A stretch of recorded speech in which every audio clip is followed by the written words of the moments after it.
Mike says, "Hi, Austin and Robert. I've been a fan of the show since day one. Thank you both for all you do. Here's my question. I've been saving up a down payment for my first house, and I currently have $83,000 in Public's high-yield savings account. However, I hate seeing that sum of money sit idle compared to the rest of my portfolio. What are your thoughts on using a portion of the $83,000 to buy shares in Tesla stock and then sell covered calls against them? I plan to buy a house in the next 2 years, and this seems like a reasonable way to boost my savings rate without incurring too much risk. For context, I'm 31 years old. I make $150,000 a year. I have $105,000 in my 401k, $90,000 in my Roth IRA, and $20,000 in real estate investment trusts and cryptocurrency. I have no debt aside my credit card bill that I pay in full every single month." What a really cool question from Mike.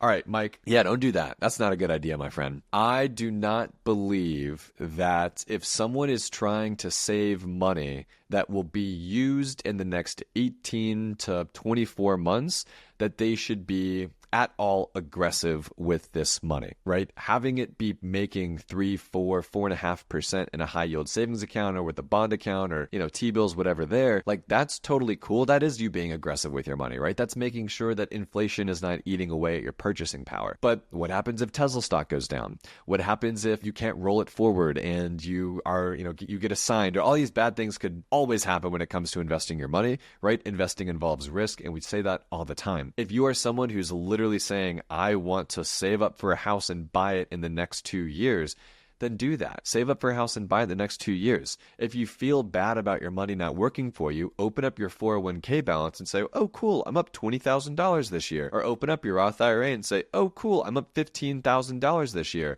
Or your REITs and crypto and say, oh, cool, I'm up another $7,000, right? You're already invested. You shouldn't feel bad for being on the sidelines because you're not. You already have now, let's call it $200,000 invested at 31 years old, which is incredible for your age. So do not feel like you're, sitting idle or your money's not working for you. It definitely is, because you're going to take this money to go buy a house that will then go up by 3, 4, 5% per year, as well as offer a very stable living condition for yourself and your family in the future. So really proud of you here, Mike, but I do not think that you need to take any of this $83,000 and roll the dice by putting it into single stocks and trying to sell covered calls against them to make more income. So I'm going to take the other side of the fence on this, because I remember how aggressive I was at 31 years old. I was making a lot of money and I was very aggressive. I agree with Austin. I wouldn't buy the single stocks. I wouldn't do the covered call strategies, but I would consider taking the 83,000, maybe leaving, 33,000 of it in the high yield savings on Public,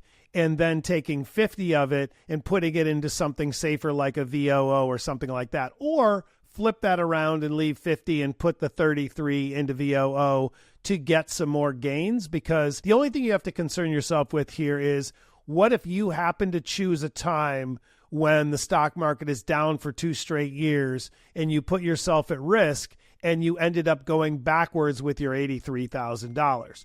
Now, generally that's not going to happen, but you could consider using some of these funds to be a little more aggressive than the 4 or 5% you're going to make in the high yield savings, and putting it into something like VOO to earn some additional gains over the next 24 months. I like Austin's approach. I'm more aggressive, so I'd probably use some of it, because it's hard to watch yourself make 3 or 4%, even though you're doing better than most, because it is active and is earning money. But I would consider both strategies. And so to dive into that more, right? Let's say that he took the 33,000 and he put it into VOO, and the long-standing returns of VOO over a long period of time, let's call it 10% per year. Your 30,000 over 2 years would be worth $36,000. So we're talking about taking on the risk for an extra $6,000, which in my conservative brain is like, if you're trying to save for a house, like $6,000, I don't think is going to be a needle mover either way. So